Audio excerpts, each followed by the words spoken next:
ദൈവനാമത്തിന് മഹത്വമുണ്ടാകട്ടെ. ക്രിസ്തുമാർഗത്തിന്റെ അടിസ്ഥാനങ്ങൾ പരിചയപ്പെടുത്തുന്ന ഈ പഠന പരമ്പരയിൽ നമ്മൾ ഇപ്പോൾ അപ്പോസ്തോലിക സഭയുടെ അടിസ്ഥാന ആചാരങ്ങൾ പഠിച്ചുകൊണ്ടിരിക്കുകയാണ്. അപ്പോസ്തല പ്രവൃത്തികൾ 2:42 നമ്മൾ അതിന് ആധാരമായിട്ട് എടുത്തിരിക്കുന്ന വാക്യം. അവർ അപ്പോസ്തലന്മാരുടെ ഉപദേശം കേട്ടും കൂട്ടായ്മ ആചരിച്ചും അപ്പം നുറുക്കിയും പ്രാർത്ഥന കഴിച്ചും പോന്നു. കഴിഞ്ഞ പ്രാവശ്യം നമ്മൾ പറഞ്ഞതാണ് ഈ പോന്നു എന്ന് പറയുന്ന വാക്ക് ഇവിടെ പറഞ്ഞിരിക്കുന്ന 4 ആചാരങ്ങളുമായിട്ട് ചേർന്ന് പോകുന്നതാണ്. അപ്പോസ്തലന്മാരുടെ ഉപദേശം കേട്ടും കൂട്ടായ്മ ആചരിച്ചും അപ്പം നുറുക്കിയും പ്രാർത്ഥന കഴിച്ചും പോന്നു. അപ്പോൾ ഈ പോന്നു എന്നുള്ള വാക്ക് നമ്മൾ കഴിഞ്ഞ പ്രാവശ്യം കണ്ടു.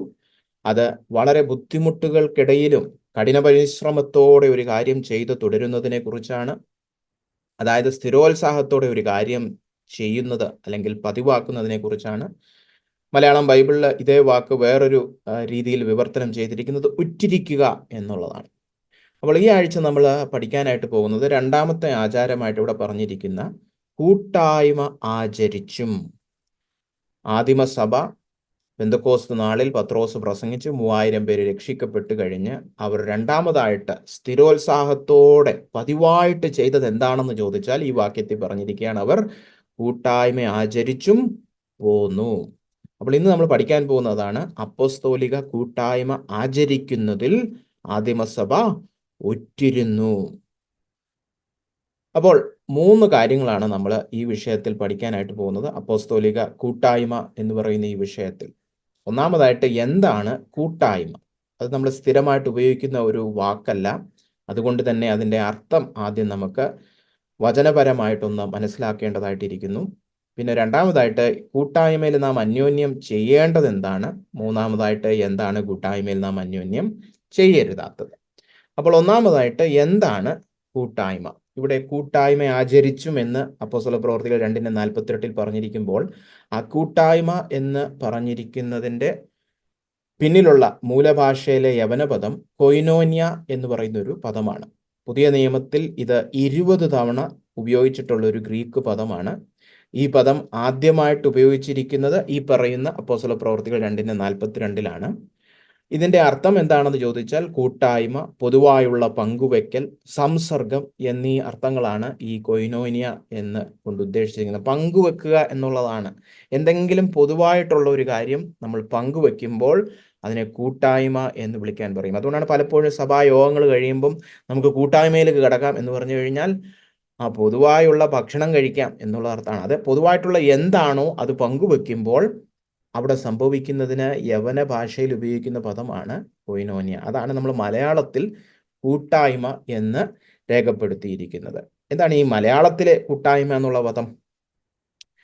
ഗുണ്ടർട്ട് സാഹിബിന്റെ നിഘണ്ടു നോക്കിയാൽ അതിലറിയാം, കൂട്ടായ്മ എന്ന് പറയുന്ന പദം കൂട്ടാളൻ എന്ന് പറഞ്ഞിരിക്കുന്ന വാക്കിൽ നിന്നാണ് ഉരുത്തിരിഞ്ഞു വന്നിരിക്കുന്നത്. കൂട്ടാളൻ എന്ന് പറഞ്ഞാൽ കൂട്ടുകെട്ട് ഉള്ളവൻ അല്ലെങ്കിൽ കൂട്ടുകാരൻ എന്നൊക്കെ അർത്ഥം വരുന്ന ഒരു വാക്കാണ്. അപ്പോൾ 2 കൂട്ടുകാർ തമ്മിൽ എന്താണുള്ളത്? കൂട്ടായ്മയാണുള്ളത്. ആ വാക്കിന്റെ അർത്ഥം സഹിത്വം, സംസർഗം, കൂട്ടുകെട്ട് എന്നൊക്കെയാണ് ഈ വാക്കിന്റെ അർത്ഥം. അപ്പോൾ നമ്മൾ തെറ്റിദ്ധരിക്കും കൂട്ടായ്മ എന്ന് പറഞ്ഞാൽ സൗഹൃദം അല്ലേ? അത് മലയാളത്തിൽ ശരിയാണ്. കൂട്ടായ്മ എന്ന് പറഞ്ഞാൽ സൗഹൃദം എന്നൊരർത്ഥമാണ്. കൂട്ടുകെട്ട്, നമ്മൾ സ്ഥിരം സഹകരിക്കുന്ന വ്യക്തികളുമായിട്ട് നമുക്കുള്ളതാണ് കൂട്ടായ്മ.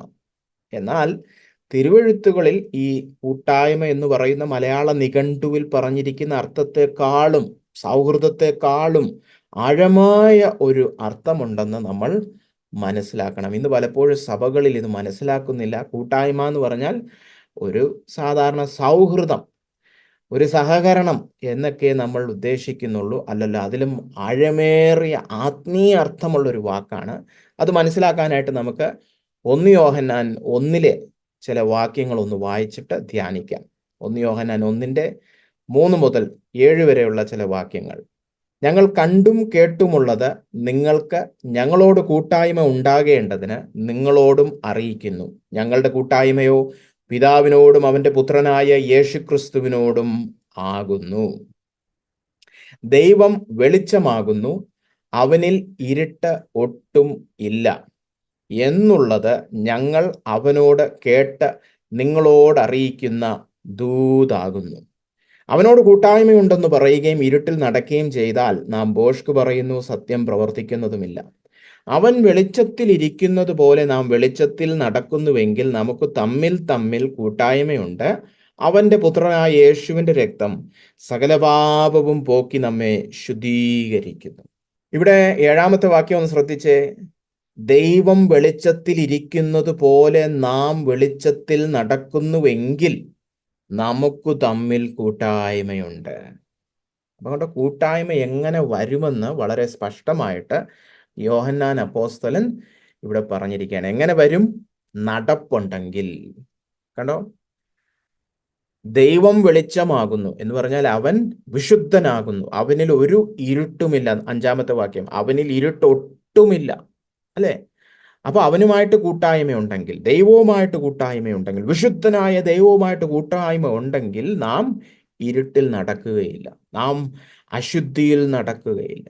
അങ്ങനെ വിശുദ്ധ നടപ്പ് നമുക്കുണ്ടെങ്കിൽ, നമ്മുടെ ദൈവവുമായുള്ള ബന്ധത്തിൽ വ്യക്തിപരമായി നമുക്ക് വിശുദ്ധ നടപ്പുണ്ടെങ്കിൽ, അങ്ങനെയുള്ള രണ്ട് വ്യക്തികൾ തമ്മിൽ എന്തുണ്ട്? കൂട്ടായ്മ ഉണ്ട്. 7-ാമത്തെ വാക്യം ശ്രദ്ധിച്ചോ, നമുക്ക് തമ്മിൽ കൂട്ടായ്മയുണ്ട്.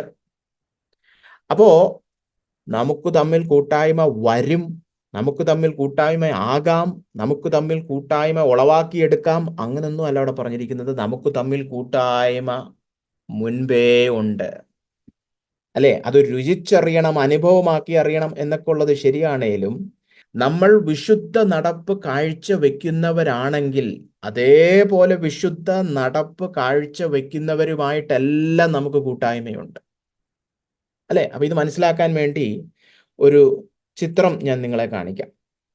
ഞാനും ദൈവവുമായിട്ട് വിശുദ്ധ നടപ്പുണ്ടെന്ന് വിചാരിക്കുക. ഇപ്പുറത്ത് നിങ്ങളും ദൈവവുമായിട്ട് വിശുദ്ധ നടപ്പുണ്ടെന്ന് വിചാരിക്കുക. അങ്ങനെ എനിക്ക് ദൈവവുമായിട്ട് വിശുദ്ധ നടപ്പുണ്ട്, നിങ്ങൾക്കും ദൈവവുമായിട്ട് വിശുദ്ധ നടപ്പുണ്ടെങ്കിൽ നമുക്ക് തമ്മിൽ എന്ത് കടന്നു വരും? കൂട്ടായ്മ വരും.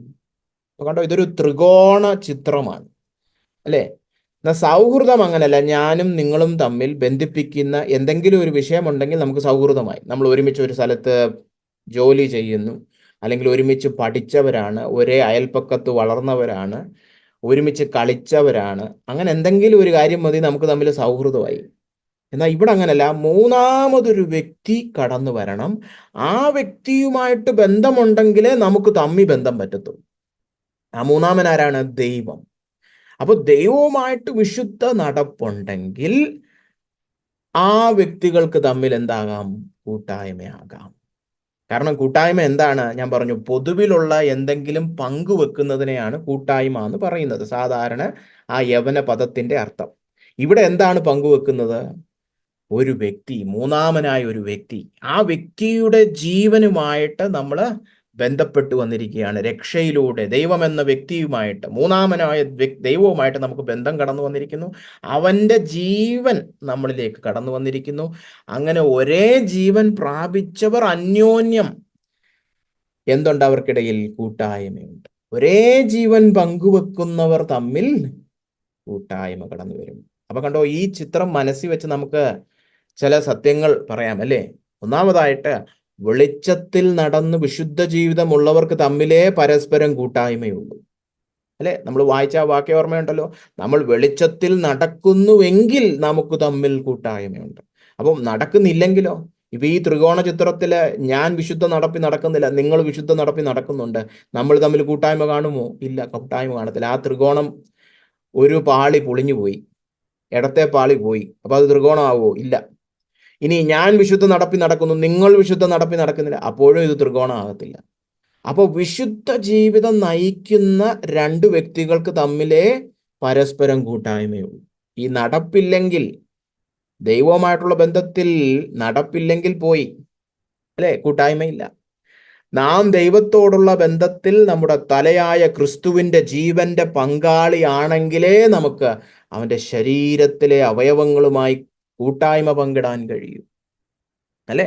ഇപ്പൊ എൻ്റെ ശരീരത്തിലെ തലച്ചോറുമായിട്ട് ബന്ധമുള്ള എൻ്റെ അവയവങ്ങൾക്ക് തമ്മിൽ ബന്ധമുണ്ട്. എന്നാൽ എൻ്റെ ശരീരത്തിൽ ഇല്ലാത്ത ഒരവയവം, നിങ്ങളുടെ ശരീരത്തിൽ ഇരിക്കുന്ന കരളും എൻ്റെ തലച്ചോറുമായിട്ട് ഒരു ബന്ധവുമില്ല. അതുകൊണ്ട് തന്നെ നിങ്ങളുടെ ശരീരത്തിൽ ഇരിക്കുന്ന കരളും എൻ്റെ ശരീരത്തിൽ ഇരിക്കുന്ന കിഡ്നിയും വൃക്കയും തമ്മിൽ ഒരു ബന്ധവുമില്ല, അല്ലേ? എൻ്റെ ശരീരത്തിലെ കരളും എൻ്റെ ശരീരത്തിലെ വൃക്കകളും തമ്മിൽ ബന്ധമുണ്ട്. കാരണം എന്താണ്? അത് രണ്ടും ഒരേ തലച്ചോറിന് കീഴ്പ്പെട്ടിരിക്കുകയാണ്, അല്ലേ? എന്ന് പറഞ്ഞതുപോലെ ക്രിസ്തുവെന്ന തലയോട് കീഴ്പ്പെട്ട് ക്രിസ്തുവെന്ന ആ വ്യക്തിയുടെ ജീവന്റെ പങ്കാളിയായവർക്ക് തമ്മിലെ അന്യോന്യം കൂട്ടായ്മയുള്ളൂ, അല്ലേ? അപ്പോൾ വെളിച്ചത്തിൽ നടക്കുന്ന യഥാർത്ഥ വിശ്വാസികൾക്ക് മാത്രമേ കൂട്ടായ്മ ആചരിക്കുവാൻ കഴിയൂ. അപ്പൊ അവിശ്വാസികളായിട്ട് നമുക്ക് കൂട്ടായ്മ പറ്റത്തില്ല. അനുസരണക്കേടി നടക്കുന്ന വിശ്വാസികളായിട്ടും കൂട്ടായ്മ ആചരിക്കാൻ പ്രയാസമാണ്. പിന്നെ ആര് തമ്മിലേ ഉള്ളൂ കൂട്ടായ്മ? വിശുദ്ധ നടപ്പ് കാഴ്ചവെക്കുന്ന യഥാർത്ഥ വിശ്വാസികൾക്കിടയിൽ മാത്രമേ കൂട്ടായ്മ ആചരിക്കുവാൻ കഴിയുള്ളൂ. അപ്പൊ മനസ്സിലായോ? ഇത് വെറും സൗഹൃദമല്ല കൂട്ടായ്മ. ചുമ്മാ യോഗം കഴിഞ്ഞ് വെച്ച് ഒരു കാപ്പിയും കുടിച്ച് ചായയും കുടിച്ച് കുശലാന്വേഷങ്ങൾ പറയുന്ന ഒരു തരം സൗഹൃദമുണ്ടല്ലോ, അതല്ല കൂട്ടായ്മ. ഇന്ന് പല സഭകളിലും കൂട്ടായ്മ വെറും ആ രീതിയിലുള്ള പരിചയം പുതുക്കൽ സൗഹൃദമായിട്ടൊക്കെ തരം താഴ്ന്നിരിക്കുകയാണ്. അതല്ല വചനത്തിൽ പറഞ്ഞിരിക്കുന്ന കൂട്ടായ്മ. വിശുദ്ധന്മാരുടെ സംസർഗമാണ് കൂട്ടായ്മ. അപ്പോൾ നമ്മൾ തമ്മിലുള്ള ബന്ധം, ഈ കൂട്ടായ്മ കടന്നു വരണമെങ്കിൽ ഒന്നാമതായിട്ട് നമ്മൾ ചിന്തിക്കേണ്ടത് നമ്മൾ തമ്മിലുള്ള ബന്ധമല്ല, ഞാനും ദൈവവുമായുള്ള ബന്ധം, മേളിലോട്ടുള്ള ബന്ധം, ഉയരത്തിലുള്ള ബന്ധം ആദ്യം അന്വേഷിക്കണം. ആ ബന്ധം നല്ല രീതിയിൽ കാഴ്ചവെക്കുന്നവർക്ക് തമ്മിൽ കൂട്ടായ്മ ഉണ്ട്. കൂട്ടായ്മ വരുമെന്നല്ല, കൂട്ടായ്മ ഉണ്ട്. അതൊന്ന് രുചിച്ചറിയണം എന്ന് മാത്രമേ ഉള്ളൂ. അതുകൊണ്ടാണ് നമ്മൾ സൗഹൃദം ചിലപ്പോൾ കാഴ്ചവെക്കാൻ കഴിയാത്ത ബന്ധങ്ങളിൽ പോലും കൂട്ടായ്മ പറ്റും. വിശ്വാസികളാണെങ്കിൽ വളരെ പണക്കാരനായിട്ട് പട്ടണത്തിൽ താമസിക്കുന്ന ഒരു വിശ്വാസിയും വളരെ പാവപ്പെട്ട കുഗ്രാമത്തിൽ താമസിക്കുന്ന ഒരു വിശ്വാസിയും തമ്മിൽ സൗഹൃദം പറ്റത്തില്ല, പക്ഷെ കൂട്ടായ്മ പറ്റും. അവർ ഒരേ ക്രിസ്തുവിൽ ജീവൻ പ്രാപിച്ചവരായതുകൊണ്ട്, ഒരേ ദൈവത്തിന്റെ വെളിച്ചത്തിൽ വിശുദ്ധി കാത്തു സൂക്ഷിക്കുന്നവരായതുകൊണ്ട് ദൈവത്തിലൂടെ അവർക്കൊരു ബന്ധം കടന്നു വരുന്നുണ്ട്. ആ കൂട്ടായ്മ അവർക്ക് ആചരിക്കുവാൻ കഴിയും. അപ്പൊ പല രീതിയിലും സഭയ്ക്കകത്ത് തമ്മിൽ സൗഹൃദമൊന്നും പാലിക്കാൻ പറ്റാത്തവർ പോലും കടന്നു വരും. ഒരു രീതിയിൽ ഇവർക്കൊന്നും ഒന്നിക്കാൻ പറ്റാത്തവർ പോലും ക്രിസ്തുവിൽ ഒന്നാകും. ഒരേ ജീവന്റെ പങ്കാളികളായതുകൊണ്ട് അവർക്ക് കൂട്ടായ്മ കടന്നു വരും. അപ്പൊ കണ്ടോ, സത്യം അറിഞ്ഞ് അനുസരിക്കുന്നവർ തമ്മിൽ കൂട്ടായ്മയുണ്ട്, അല്ലേ?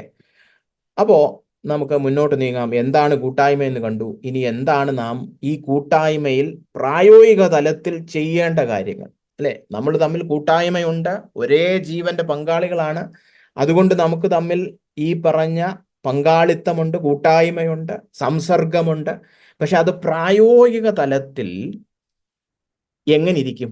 ആ ഒരു ചിത്രം നമുക്കൊന്ന് മനസ്സിലാക്കേണ്ടതായിട്ടിരിക്കുന്നു, അല്ലെ? ആത്മീക ഒരു യാഥാർത്ഥ്യം നമ്മൾ കണ്ടു, പക്ഷെ അത് പ്രായോഗിക തലത്തിൽ എങ്ങനെയൊക്കെ പുറപ്പെട്ടു വന്ന് പ്രദർശിപ്പിക്കപ്പെടുമെന്നുള്ളതാണ് ഇനി നമ്മൾ പഠിക്കാനായിട്ട് പോകുന്നത്. അപ്പോൾ ഈ കൂട്ടായ്മ പ്രായോഗിക തലത്തിൽ എങ്ങനെ ഇരിക്കുമെന്ന് മനസ്സിലാക്കാൻ നമ്മൾ ചെയ്യുന്ന നമ്മുടെ ഒരു ക്രമീകരണം എന്ന് പറയുന്നത്, ദൈവവചനത്തിൽ മലയാളം ബൈബിളിൽ പരസ്പരം, തമ്മിൽ, അന്യോന്യം എന്നീ പദങ്ങൾ നിരവധി തവണ ഉപയോഗിച്ചിട്ടുണ്ട്.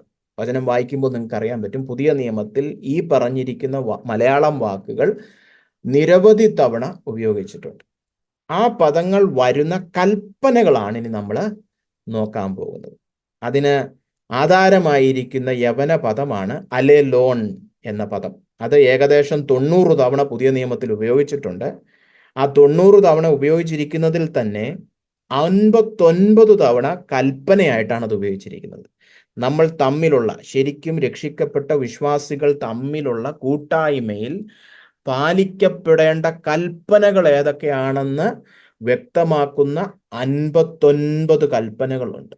അവിടെ എല്ലാം ഈ അലേലോൺ എന്ന് പറയുന്ന യവന പദമാണ് ഉപയോഗിച്ചിരിക്കുന്നത്. അത് മലയാളം ബൈബിളിൽ പരസ്പരം, തമ്മിൽ, അന്യോന്യം എന്നീ 3 പദങ്ങൾ കൊണ്ട് വിവർത്തനം ചെയ്തിരിക്കുകയാണ്, തർജ്ജമ ചെയ്തിരിക്കുകയാണ്.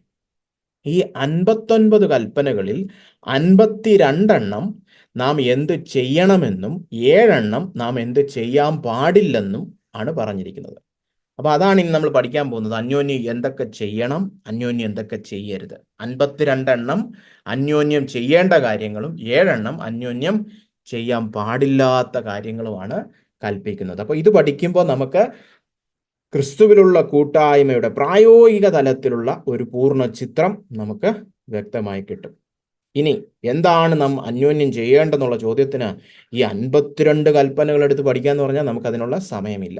അപ്പോൾ ഞാൻ എന്താ ചെയ്തെന്ന് വെച്ചാൽ ഈ 52 കൽപ്പനകളെ 5 മുഖ്യ കർത്തവ്യങ്ങളായിട്ട് നമുക്ക് തരംതിരിക്കാം.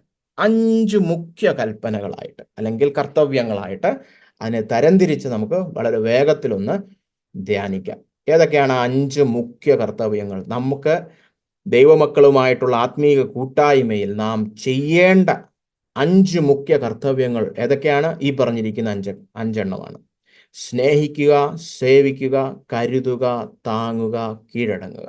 പരസ്പരം, അന്യോന്യം, തമ്മിൽ നാം എന്താണ് ചെയ്യേണ്ടത്? സ്നേഹിക്കുക, സേവിക്കുക, കരുതുക, താങ്ങുക, കീഴടങ്ങുക.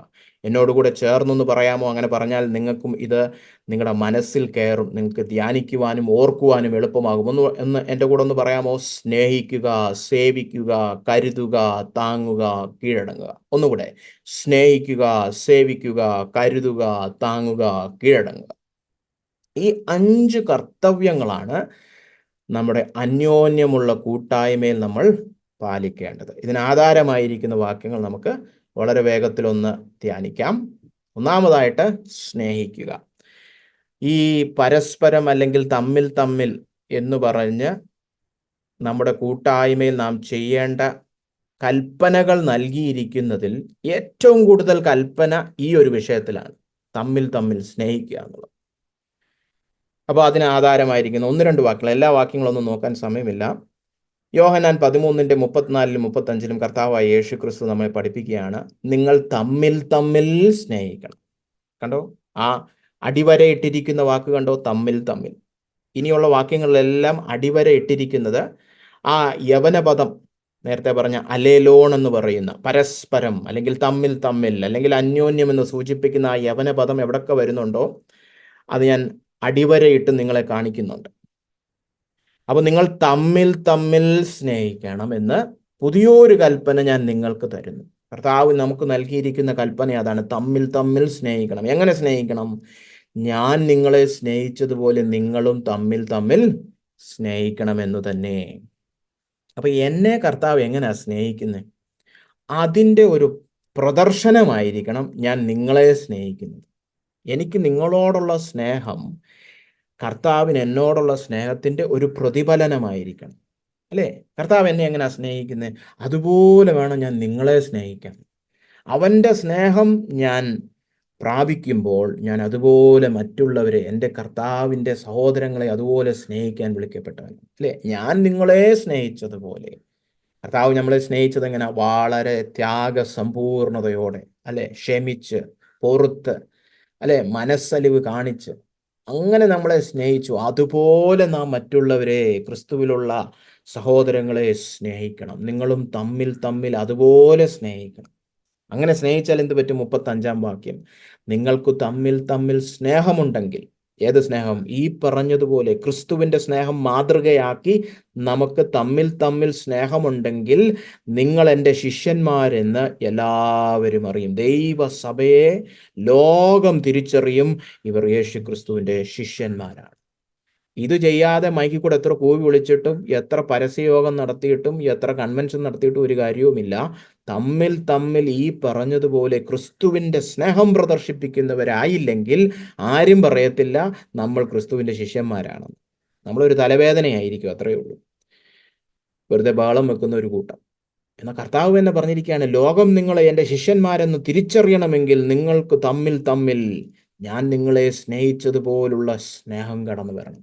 അപ്പം കണ്ടോ, നമ്മുടെ ഉത്തരവാദിത്തമാണ് തമ്മിൽ കർത്താവിനെ മാതൃകയാക്കി സ്നേഹിക്കണം. 1 തെസ്സലോനിക്കർ 4:9 നോക്കിയേ, സഹോദര പ്രീതിയെക്കുറിച്ച് നിങ്ങൾക്ക് എഴുതുവാൻ ആവശ്യമില്ല. അന്യോന്യം സ്നേഹിപ്പാൻ നിങ്ങൾ ദൈവത്താൽ ഉപദേശം പ്രാപിച്ചതല്ലാതെ മക്കതോനിയയിൽ എങ്ങുമുള്ള സഹോദരന്മാരോടൊക്കെയും അങ്ങനെ ആചരിച്ചും പോരുന്നുവല്ലോ. എന്നാൽ സഹോദരന്മാരെ, അതിൽ നിങ്ങൾ അധികമായി വർദ്ധിച്ചു വരികയാണ്. തെസ്സലോനിക്ക സഭയോട് അപ്പോസ്തലനായ പൗലോസ് പറയാണ്, നിങ്ങളെ ഇനി സഹോദരന്മാരെ സ്നേഹിക്കണമെന്നൊന്നും പഠിപ്പിക്കേണ്ട ആവശ്യമില്ല. കാരണം ദൈവത്താൽ നിങ്ങൾക്ക് ഉപദേശം ലഭിച്ചു. ഇനി ഉപദേശം പ്രാപിച്ച് ബൈബിൾ സ്റ്റഡി നോട്ടൊക്കെ വാങ്ങിച്ച് കൈവച്ചിരിക്കുകയല്ല അവര്. പ്രാപിച്ചതല്ലാതെ, ഉപദേശം പ്രാപിച്ചു എന്ന് മാത്രമല്ല, നിങ്ങൾ എല്ലാ സഹോദരന്മാരോടും അങ്ങനെ ആചരിച്ചും പോരുന്നുവല്ലോ. എന്തു നല്ല സഭയല്ലേ! ഉപദേശം കേട്ടത് മാത്രമല്ല, അത് അനുസരിക്കുന്ന ഒരു സഭ. അന്യോന്യം സ്നേഹിക്കുന്നു.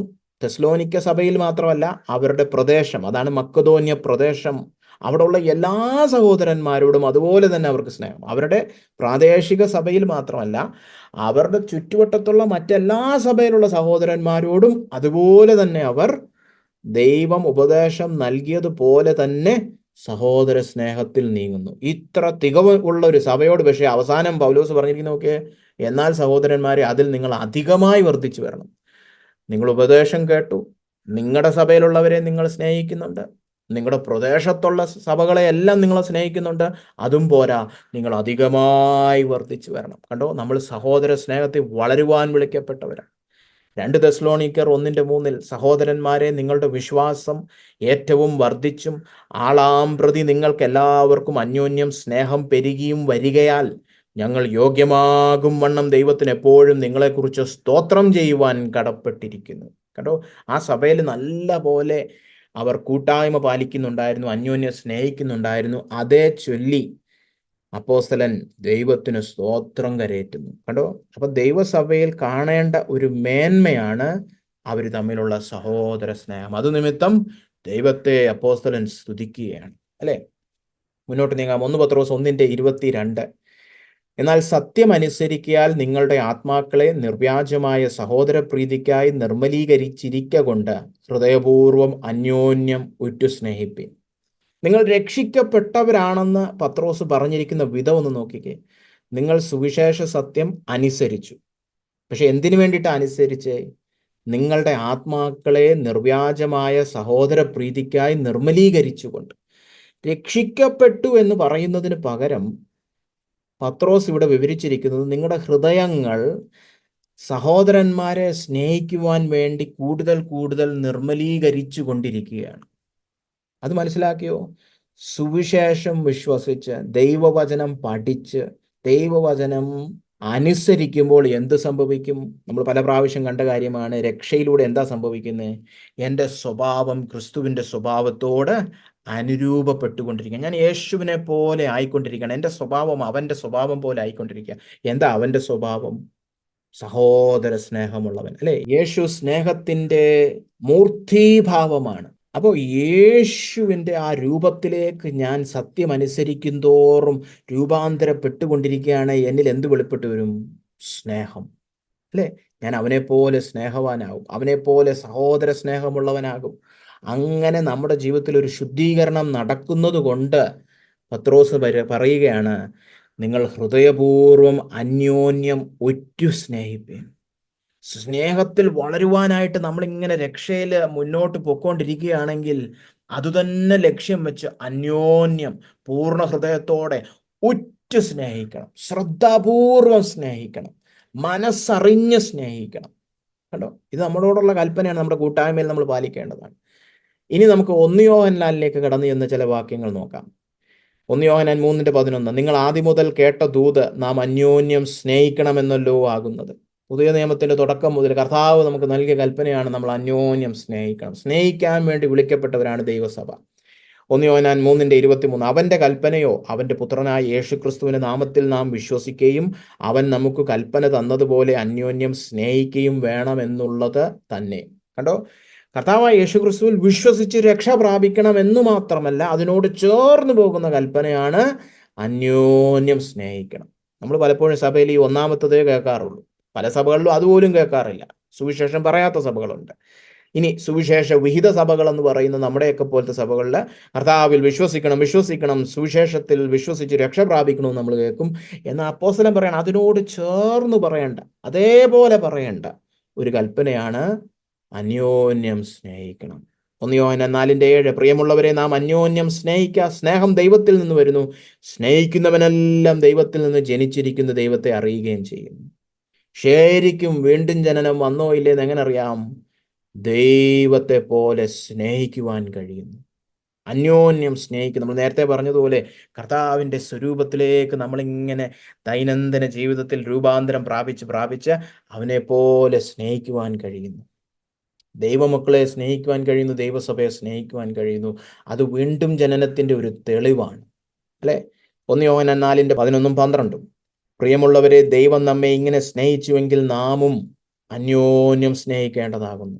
ദൈവത്തെ ആരും ഒരു നാളും കണ്ടിട്ടില്ല. നാം അന്യോന്യം സ്നേഹിക്കുന്നുവെങ്കിൽ ദൈവം നമ്മിൽ വസിക്കുന്നു, അവൻ്റെ സ്നേഹം നമ്മിൽ തികഞ്ഞുമിരിക്കുന്നു. കർത്താവ് ക്രൂശിൽ നമുക്ക് ചൊരിഞ്ഞ സ്നേഹം നാം രുചിച്ചറിഞ്ഞെങ്കിൽ അതേ സ്നേഹം മറ്റുള്ളവരോട് കാണിക്കുവാൻ, അതേ ത്യാഗസമ്പൂർണതയോടെ സ്നേഹിക്കുവാൻ വിളിക്കപ്പെട്ടവരാണ് നമ്മൾ. അങ്ങനെ നമ്മൾ സ്നേഹിക്കുമ്പോൾ ഉറപ്പായിട്ടും പറയാൻ, രക്ഷ വന്നു, ദൈവം നമ്മിൽ വസിക്കുന്നു, അവൻ്റെ സ്നേഹം തികഞ്ഞുമിരിക്കുന്നു. നമ്മൾ അന്യോന്യം സ്നേഹിക്കുമ്പോൾ അതിനോട് ചേർന്ന് പോകുന്ന 1-2 കൽപ്പനകളും കൂടെ നമുക്ക് ഈ വിഷയത്തിൽ ചിന്തിക്കേണ്ടതായിട്ടുണ്ട്. മർക്കോസ് 9:50 കർത്താവ് പറയാണ്, അന്യോന്യം സമാധാനമുള്ളവരായിരിപ്പിൻ. 1 തെസ്സലോനിക്കർ 5:13 അത് തന്നെ പറഞ്ഞിരിക്കുന്നത്, തമ്മിൽ സമാധാനമായിരിപ്പിൻ. അല്ലേ? നമുക്ക് ഇടയിൽ സ്നേഹമുണ്ടെങ്കിൽ അവിടെ സമാധാനവും കാണും, അല്ലേ? നമുക്ക് സ്നേഹമുള്ള ഒരാളോട് വഴക്കിടാൻ പറ്റുമോ? ഇല്ല, അവിടെ സമാധാനമായിരിക്കും.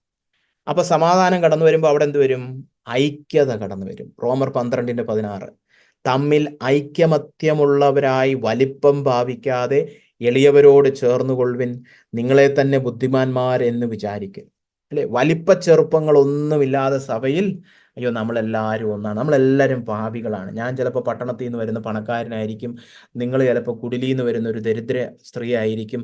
പക്ഷെ നമ്മളെല്ലാവരും കർത്താവിൻ്റെ മുമ്പിൽ ഒരുപോലാണ്. നമ്മളെല്ലാവരും പാപികളായിരുന്നു. നമ്മളെല്ലാവരെയും കർത്താവ് സ്നേഹിച്ച് ക്രൂശിലൂടെ ഉദ്ധരിച്ച് അവൻ്റെ മക്കളാക്കി തീർത്തിരിക്കും. നമ്മുടെ ഇടയിൽ ആരും വലിപ്പച്ചെറുപ്പം ഒന്നും പറയാൻ പാടില്ല. നമ്മളെല്ലാവരും ഒന്നാണ്. കണ്ടോ? അപ്പൊ സ്നേഹം നിമിത്തം സമാധാനം വരും, സമാധാനം നിമിത്തം ഐക്യത കടന്നു വരും, അല്ലെ? റോമർ 15:5-6 എന്നാൽ നിങ്ങൾ ഐക്യമത്യപ്പെട്ട് നമ്മുടെ കർത്താവായ യേശു ക്രിസ്തുവിന്റെ പിതാവായ ദൈവത്തെ ഏക മനസ്സോടെ ഒരേ വായിനാൽ മഹത്വീകരിക്കേണ്ടതിന് സ്ഥിരതയും ആശ്വാസവും നൽകുന്ന ദൈവം നിങ്ങൾക്ക് ക്രിസ്തുയേശുവിന് അനുരൂപമായി തമ്മിൽ ഏകചിന്തയോടിരിപ്പാൻ കൃപ നൽകുമാറാകട്ടെ. കണ്ടോ? ആ ഐക്യതയുടെ ചിത്രം കണ്ടോ? നമ്മൾ ഇതുപോലെ വലിപ്പച്ചെറുപ്പങ്ങളെല്ലാം മാറ്റിവെച്ച് സ്നേഹത്തിൽ, സമാധാനത്തിൽ ഒന്നാണെന്ന് പറയുമ്പോൾ അതെന്ത് പുറപ്പെടുവിക്കുന്നു? നമുക്ക് ഒരു മനസ്സും ഒരു വായും കൊണ്ട് ദൈവത്തെ ആരാധിക്കുവാൻ കഴിയും. ആരാധനയിൽ ഐക്യത വെളിപ്പെട്ടു വരും. ഒരേ മനസ്സോടെ ഒരേ വായോടെ നമ്മൾ ദൈവത്തെ മഹത്വീകരിക്കുകയാണ്. അങ്ങനെ തമ്മിൽ ഏക ചിന്തയോടിരിപ്പാൻ ദൈവം കൃപ നൽകട്ടെ. 7-ാമത്തെ വാക്യം, അതുകൊണ്ട് ക്രിസ്തു ദൈവത്തിന്റെ മഹത്വത്തിനായി നിങ്ങളെ കൈക്കൊണ്ടതുപോലെ നിങ്ങളും അന്യോന്യം കൈക്കൊള്ളുവിൻ. ദൈവസഭയിൽ കടന്നു വരുന്ന എല്ലാവരെയും നമ്മൾ സ്വീകരിക്കണം. ഒരേ മനസ്സോടെ സ്നേഹിക്കുവാനായിട്ട് വിളിക്കപ്പെട്ടവരാണെന്നുള്ള പൂർണ്ണബോധ്യത്തിൽ അവരെ കൈക്കൊള്ളണം. അയ്യോ നമ്മുടെ സഭയിൽ ഇവരൊന്നും വരാൻ പാടില്ല എന്നൊന്നും പറയാൻ പാടില്ല. ചില സഭകളുണ്ട് അങ്ങനത്തെ, വലിയ അവരുടെ പാരമ്പര്യമൊക്കെ പറഞ്ഞേച്ച് പറയും, ഇവിടെ ഈ പാരമ്പര്യത്തിൽ നിന്നുള്ളവർ വന്നാൽ മതി, അല്ലെങ്കിൽ ഈ ഒരു പശ്ചാത്തലത്തിൽ നിന്നുള്ളവർ വന്നാൽ മതി, വേറെ പശ്ചാത്തലത്തിൽ നിന്നും വേറെ ജാതിയിൽ നിന്നും വേറെ കുടുംബ പാരമ്പര്യത്തിൽ നിന്ന് വരുന്നവരൊന്നും ഇങ്ങോട്ട് വരണ്ട എന്ന് പറയുന്ന ചില കൂട്ടരുണ്ട്. അത് ദൈവസഭയല്ല. ദൈവസഭയിൽ ദൈവം കൈക്കൊള്ളുന്ന എല്ലാവരെയും അതുപോലെ കൈക്കൊള്ളുന്ന ഒരു കൂട്ടമായിരിക്കും. അതല്ല ഇവിടെ പറഞ്ഞത്, ക്രിസ്തു നിങ്ങളെ കൈക്കൊണ്ടതുപോലെ നിങ്ങളും അന്യോന്യം കൈക്കൊള്ളുക. ക്രിസ്തു പറയുകയാണ്, എനിക്ക് ഇവനെ കൈക്കൊള്ളണം. നിങ്ങളുടെയൊക്കെ ജാതിയോ അല്ലെങ്കിൽ സാമ്പത്തികമായ പശ്ചാത്തലത്തിൽ നിന്നൊന്നും ആയിരിക്കത്തില്ല, പക്ഷേ ഞാൻ അവനെ കൈക്കൊള്ളുകയാണ്, നമ്മളും അതുപോലെ കൈക്കൊള്ളുക. ക്രിസ്തുവിൻ്റെ അതേ വിശാല മനസ്കതയുള്ള ഒരു കൂട്ടം, അല്ലേ? അതുപോലെ നമ്മൾ കൈക്കൊള്ളാൻ വിളിക്കപ്പെട്ടത്. അപ്പം തമ്മിൽ സ്നേഹിക്കണം. ആ സ്നേഹം നിമിത്തം സമാധാനം കടന്നു വരും. ആ സമാധാനം കാരണം ഐക്യത കടന്നു വരും. ഐക്യത കാരണം എല്ലാവരെയും കൈക്കൊള്ളുന്ന, എത്ര ഭംഗിയുള്ള ഒരു കൂട്ടം, അല്ലേ ദൈവസഭ? നമ്മുടെ കൂട്ടായ്മയൊക്കെ എത്ര മാധുര്യമുള്ള ഒരു കൂട്ടായ്മയായിരിക്കും നമ്മൾ ഇങ്ങനെ അന്യോന്യം സ്നേഹിക്കുന്നുവെങ്കിൽ, അല്ലേ? അപ്പോൾ വളരെ കാതലായ ഒരു കൽപ്പനയാണ്, നമ്മൾ അന്യോന്യം സ്നേഹിക്കണം. ഇനി രണ്ടാമതായിട്ടുള്ള മുഖ്യ കർത്തവ്യം, നമ്മുടെ കൂട്ടായ്മയിൽ നമ്മൾ എന്ത് ചെയ്യണം? നമ്മൾ അന്യോന്യം സേവിക്കണം. ഗലാത്യർ 5:13. സഹോദരന്മാരെ, നിങ്ങൾ സ്വാതന്ത്ര്യത്തിനായി വിളിക്കപ്പെട്ടിരിക്കുന്നു. ഈ സ്വാതന്ത്ര്യം ജഡത്തിന് അവസരമാക്കുക മാത്രം ചെയ്യാതെ സ്നേഹത്താൽ അന്യോന്യം സേവിപ്പിൻ. പാപത്തിന്റെയും ന്യായപ്രമാണത്തിന്റെ എല്ലാ നുകങ്ങളിൽ നിന്ന് ദൈവം നമ്മളെ സ്വതന്ത്രരാക്കി. പ്രവൃത്തികളാലല്ല രക്ഷ, അല്ലേ? അതുകൊണ്ട് നമ്മൾ കൃപയാൽ സ്വതന്ത്രരായി. പക്ഷെ അതിൻ്റെ അർത്ഥം കൃപ പാപം ചെയ്യുവാനുള്ള ലൈസൻസ് അല്ല, അല്ലേ? എൻ്റെ പ്രവൃത്തികളാലല്ല ഞാൻ രക്ഷിക്കപ്പെടുന്നത്, പിന്നെ എന്ത് പ്രവൃത്തിയും ചെയ്യാമെന്ന് ചിലർ നിരൂപിക്കും, അല്ലേ? എൻ്റെ പ്രവൃത്തികൾക്ക് ആധാരമായിട്ടല്ല കർത്താവ് എന്നെ രക്ഷിക്കുന്നത്, ദൈവകൃപയാലാണ്. ക്രിസ്തു എനിക്ക് വേണ്ടി ചെയ്ത പ്രവൃത്തികൾ നിമിത്തമാണ് എനിക്ക് രക്ഷയെങ്കിൽ ചിലർ ചിന്തിക്കും, എന്നാൽ പിന്നെ എന്ത് പ്രവൃത്തി ചെയ്താലും രക്ഷിക്കപ്പെടുമല്ലോ. അല്ലല്ലല്ല, നിങ്ങളുടെ പ്രവൃത്തികൾക്ക് ആധാരമല്ല രക്ഷ എങ്കിലും രക്ഷ സമ്മാനിക്കുന്ന സ്വാതന്ത്ര്യം ജഡത്തിന് അവസരമാക്കുവാനുള്ളതല്ല. പിന്നെ എന്തിനാണ് സ്വാതന്ത്ര്യം? സ്നേഹത്താൽ അന്യോന്യം സേവിപ്പാൻ. കേട്ടോ? അപ്പൊ നമ്മൾ അന്യോന്യം സേവിപ്പാൻ വേണ്ടി വിളിക്കപ്പെട്ടൊരു ജനമാണ്. നമുക്ക് കർത്താവ് നൽകിയിരിക്കുന്ന എല്ലാ സ്വാതന്ത്ര്യവും അതിനുവേണ്ടി ഉപയോഗിക്കണം, മറ്റുള്ളവരെ സേവിക്കുവാൻ, അല്ലേ? ഒരു ഉദാഹരണമായിട്ട് യോഹന്നാൻ 13:14-15 ഒന്ന് ശ്രദ്ധിച്ചേ. യേശു ക്രിസ്തു പറയുകയാണ്, കർത്താവും ഗുരുവുമായ ഞാൻ നിങ്ങളുടെ കാല് കഴുകിയെങ്കിൽ നിങ്ങളും തമ്മിൽ തമ്മിൽ കാല് കഴുകേണ്ടതാകുന്നു. ഞാൻ നിങ്ങൾക്ക് ചെയ്തതുപോലെ നിങ്ങളും ചെയ്യേണ്ടതിന് ഞാൻ നിങ്ങൾക്ക് ദൃഷ്ടാന്തം തന്നിരിക്കുന്നു. ആ വേദഭാഗം നമുക്കറിയാം, ഞാൻ വിശ്വസിക്കുന്നു. കർത്താവും തൻ്റെ 12 ശിഷ്യന്മാരും പെസഹ ആചരിക്കുവാൻ വേണ്ടി കടന്നു വന്നപ്പോൾ എല്ലാവരും വന്ന് ആ ഭവനത്തിനകത്ത് കയറി. അപ്പോൾ അന്നത്തെ കാലത്ത് നമുക്കറിയാലോ, വീട്ടിൽ കടന്നു വരുമ്പോൾ അതിഥികളെ സ്വീകരിക്കുന്ന ആ ഭവനത്തിൽ ഒരു അടിമയുണ്ടെങ്കിൽ ആ അടിമ ചെന്ന് ഈ അതിഥികളുടെ കാലെല്ലാം കഴുകും, അല്ലേ? അന്നത്തെ കാലത്ത് നമുക്ക് എല്ലായിടത്തും നടന്നേ പോകാൻ പറ്റത്തുള്ള, കാലിലൊക്കെ ഒരുപാട് പൊടി കാണും. അപ്പോൾ ആ പൊടിയൊക്കെ കഴുകി അങ്ങനെയാണ് അതിഥികളെ വീട്ടിലേക്ക് സ്വീകരിക്കേണ്ടത്. ഇവർ പോയെടുത്ത ഒരു വീടാണ്. അവിടെ അതിഥിയെ സ്വീകരിക്കാനൊന്നും ആരുമില്ല, ഒരു അടിമയില്ല. എന്നാൽ ഈ ശിഷ്യന്മാരിൽ ആരും ഇത് ചെയ്യാനും മുതിർന്നില്ല. അയ്യോ, ഞാൻ അങ്ങനത്തെ കുറഞ്ഞ കാര്യമൊന്നും ചെയ്തില്ല, ഞാനല്ല ഇവിടുത്തെ അടിമ എന്നെല്ലാവരും പറഞ്ഞുകൊണ്ടിരുന്നപ്പോൾ അതിശയകരമായിട്ട് ആരെഴുന്നേറ്റു? കർത്താവായ യേശുക്രിസ്തു തന്നെ എഴുന്നേറ്റിട്ട്, ഞാൻ കഴുകാം ഈ കൂട്ടത്തിൽ, അല്ലേ? യേശുക്രിസ്തുവും 12 ശിഷ്യന്മാരും ഒഴിഞ്ഞ ഒരു വീട്ടിൽ പോയി പെസഹ ആചരിക്കാൻ ചെന്നപ്പോൾ അവരുടെ കൂട്ടത്തിൽ ആർക്കും അതിനുള്ള മനസ്സില്ലായിരുന്നു. അയ്യേ, ഞാൻ ആ കുറഞ്ഞ പണിയൊന്നും ചെയ്യത്തില്ല, ഞാൻ എല്ലാവരുടെയും കാലൊന്നും കഴുകത്തില്ല എന്ന് പറഞ്ഞപ്പോൾ അതിശയകരമായിട്ട് കർത്താവ് പറഞ്ഞു, ഞാൻ കഴുകാം, ഞാൻ താഴാം, അല്ലേ? എന്നിട്ട് പറഞ്ഞ വാക്കാണ്, ഞാൻ കർത്താവാണ്, ഞാൻ ഗുരുവാണ്, നിങ്ങളാൽ ബഹുമാനിക്കപ്പെടേണ്ട വ്യക്തി തന്നെയാണ്. പക്ഷെ ഞാൻ, കർത്താവും ഗുരുവുമായ ഞാൻ, കാല് കഴുകാൻ വേണ്ടി എന്നെ തന്നെ സ്വയം താഴ്ത്തി. അങ്ങനെ ഞാൻ താഴ്ന്നെങ്കിൽ ഒരു കർത്താവുമല്ല ഒരു ഗുരുവുമല്ലാത്ത നിങ്ങൾ എന്ത് ചെയ്യണം? തമ്മിൽ തമ്മിൽ കാല് കഴുകണം. രാജാവ് താഴുന്നെങ്കിൽ വെറും പ്രജയായ നമ്മളൊക്കെ എന്ത് ചെയ്യണം? നമ്മളും താഴണം, അല്ലേ? ഇത്രയും വലിയവൻ താഴ്ന്നെങ്കിൽ ഒരു വലിപ്പവും ഇല്ലാത്ത നമ്മളൊക്കെ എന്ത് ചെയ്യണം? നമ്മളും താഴണം, അല്ലേ? അതുകൊണ്ടാണ് 15-ാം വാക്യത്തിൽ പറഞ്ഞു, ഞാൻ നിങ്ങൾക്ക് ചെയ്തതുപോലെ നിങ്ങളും ചെയ്യേണ്ടതിന് ഇത് നിങ്ങൾക്കൊരു ദൃഷ്ടാന്തമാണ്, ഇത് നിങ്ങളുടെ മാതൃകയാണ്, ഉദാഹരണമാണ്. എന്താ ഈ കാല് കഴുകുക എന്ന് പറഞ്ഞാൽ? അക്ഷരാർത്ഥത്തിൽ കാല് കഴുകുക എന്നുള്ളത് അതിൻ്റെ ഒരു അർത്ഥമാണെങ്കിലും അത് തെറ്റില്ല. പക്ഷെ അതിനേക്കാൾ ആഴമായൊരു അർത്ഥമുണ്ട്, അല്ലേ? എന്താ കാല് കഴുകുക എന്ന് പറഞ്ഞു കഴിഞ്ഞാൽ, എൻ്റെ സഹോദരൻ അല്ലെങ്കിൽ സഹോദരിക്ക് ഒരു കുറവുണ്ടെങ്കിൽ, ഒരു ന്യൂനതയുണ്ടെങ്കിൽ, ഒരു ബലഹീനതയുണ്ടെങ്കിൽ അത് നിവർത്തിക്കുവാൻ, അത് ശുദ്ധീകരിക്കുവാൻ ആര് താഴാം? ഞാൻ താഴാം. അതല്ലേ കർത്താവ് ചെയ്തത്? എൻ്റെ ശിഷ്യന്മാരുടെ കാലെല്ലാം പൊടിയും അഴുക്കുമായിട്ടിരിക്കുന്നു, ഇത് കഴുകിയെടുക്കാൻ പിതാവേ ഞാൻ തന്നെ ഒരു അടിമയെ പോലെ തോർത്തെടുത്ത് ഞാൻ മുട്ടുകുത്താം. അതാണ് കർത്താവ് നമുക്ക് കാണിച്ചു തന്ന മാതൃക. അപ്പൊ നമ്മൾ അവൻ്റെ പാതയിൽ നടക്കണം. എന്ത് ചെയ്യണം? എൻ്റെ സഹോദരങ്ങൾക്ക് എന്തെങ്കിലും കുഴപ്പമുണ്ടെങ്കിൽ, എന്തെങ്കിലും കുറവുണ്ടെങ്കിൽ, എന്തെങ്കിലും ന്യൂനതകളുണ്ടെങ്കിൽ അത് പരിഹരിക്കുവാൻ ആര് വില കൊടുക്കാം? ഞാൻ വില കൊടുക്കാം കർത്താവേ, ഞാൻ താഴാം.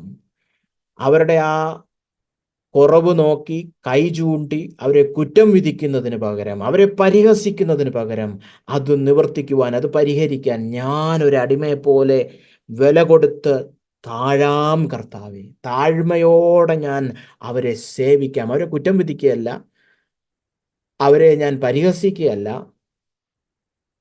ഞാൻ അവരെ ശുദ്ധീകരിക്കുവാൻ വേണ്ടി വില കൊടുത്ത് സേവിക്കാം.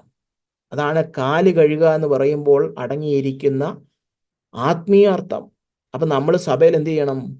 നമ്മുടെ സഹോദരങ്ങൾക്ക് എന്തെങ്കിലും കുറവുണ്ടെങ്കിൽ, ബലഹീനതയുണ്ടെങ്കിൽ, പാപങ്ങളുണ്ടെങ്കിൽ അത് ചൂണ്ടിക്കാണിച്ച് അവരെ വിധിക്കുകയും അവരെ എഴുതിത്തള്ളുകയും അവരെ പരിഹസിക്കുകയൊന്നുമല്ല ചെയ്യേണ്ടത്. പിന്നെന്ത് ചെയ്യണം? ആ കുറവ് പരിഹരിക്കുവാൻ വേണ്ടി താഴണം, ഒരു സേവകനാകണം. കർത്താവേ, അവരുടെ കാല് കഴുകുവാൻ ഞാനിതാ മുതിരുന്നു എന്ന് പറയണം. അങ്ങനെ അന്യോന്യം നമ്മൾ എന്ത് ചെയ്യണം? സ്നേഹത്താൽ സേവിക്കണം. ഇതും കർത്താവ് നമുക്ക് വെച്ചിരിക്കുന്ന മാതൃകയാണ്. ഇത് പിന്തുടരുവാൻ വിളിക്കപ്പെട്ടവരാണ് ദൈവസഭ, അല്ലെ? ഇനി എന്താണ് നമ്മൾ അവർക്ക് പകരേണ്ട, ഈ സേവനത്തിലൂടെ പകരേണ്ടത് എന്തൊക്കെയാണ്? രണ്ട് കാര്യങ്ങൾ പൊതുവായിട്ട് പറയാം. ഒന്നാമതായിട്ട് ആത്മീക വർധനവ് പകർന്നു കൊടുക്കണം. റോമർ 14:19. ആകയാൽ നാം സമാധാനത്തിനും അന്യോന്യം ആത്മീക വർധനയ്ക്കും ഉള്ളതിന് ശ്രമിച്ചു കൊള്ളുക. കണ്ടോ, നമ്മൾ പരിശ്രമിക്കണം. എന്തിനു വേണ്ടിയിട്ട്? അവർക്ക് ആത്മീക വർധന ഉളവാക്കുന്ന എന്താണോ അത്. ആത്മീക വർധനം എന്ന് പറഞ്ഞാൽ അവർ ആത്മാവിൽ പണിയപ്പെടണം, അവർ ക്രിസ്തു എന്ന തലയോളം വളരണം, അവർ ശിഷ്യത്വത്തിൽ വളരണം, അവർ ക്രിസ്തുവിന്റെ സ്വഭാവത്തിലേക്ക് വരണം. അതിന് അവർക്ക് ആവശ്യമായത് എന്താണോ അതിനു വേണ്ടി പരിശ്രമിക്കാൻ വിളിക്കപ്പെട്ടവരാണ് നാം. 1 തെസ്സലോനിയർ 5:11. ആകയാൽ നിങ്ങൾ ചെയ്തു വരുന്നത് പോലെ അന്യോന്യം പ്രബോധിപ്പിച്ചും തമ്മിൽ ആത്മീക വർധന വരുത്തിയും പോരുവിൻ. കണ്ടോ, ഈ ആത്മീക വർധന വരുത്തുവാൻ വേണ്ടി എന്താ ചെയ്യേണ്ടത്? അന്യോന്യം പ്രബോധിപ്പിക്കണം.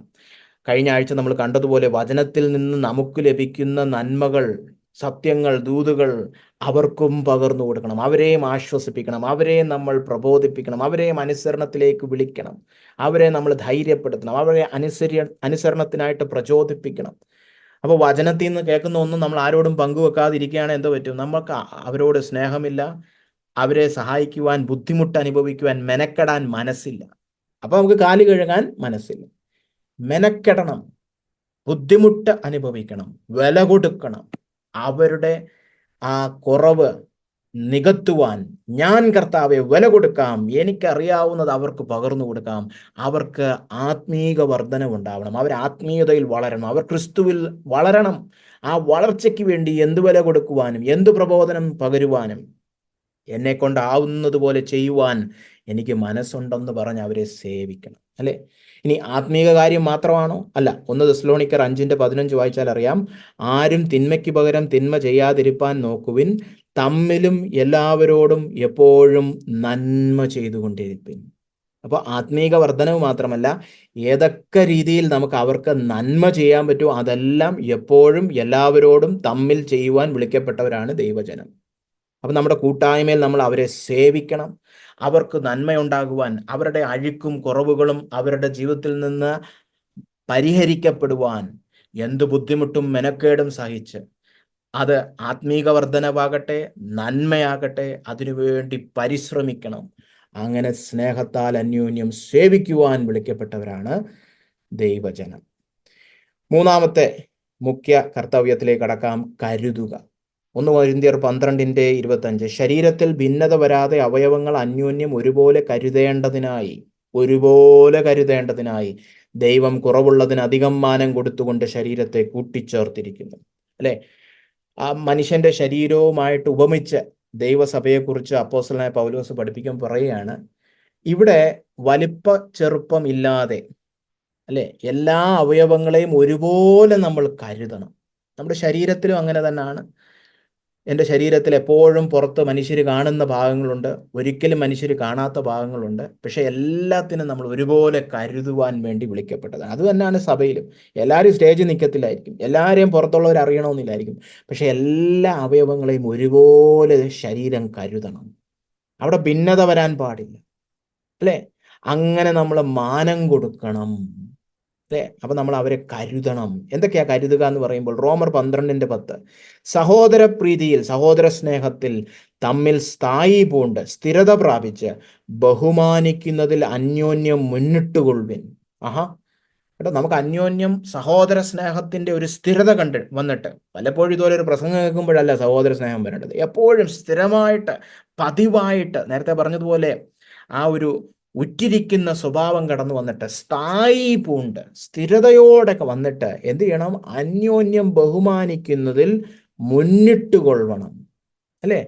അതായത് നിങ്ങൾ എന്നെ ബഹുമാനിക്കാൻ വേണ്ടി വളരെ അതിശക്തമായിട്ട് മുന്നേറുമ്പോൾ അത് കണ്ടേച്ച് ഞാൻ പറയുകയാണ് അങ്ങനെ പറ്റത്തില്ലല്ലോ, നിങ്ങളെ ഞാൻ അതിനേക്കാളും കൂടുതലായിട്ട് ബഹുമാനിക്കുമെന്ന് പറയുന്ന ഒരു ആരോഗ്യപരമായ ഒരു മത്സരം നമ്മുടെ ഇടയിൽ നടക്കണം.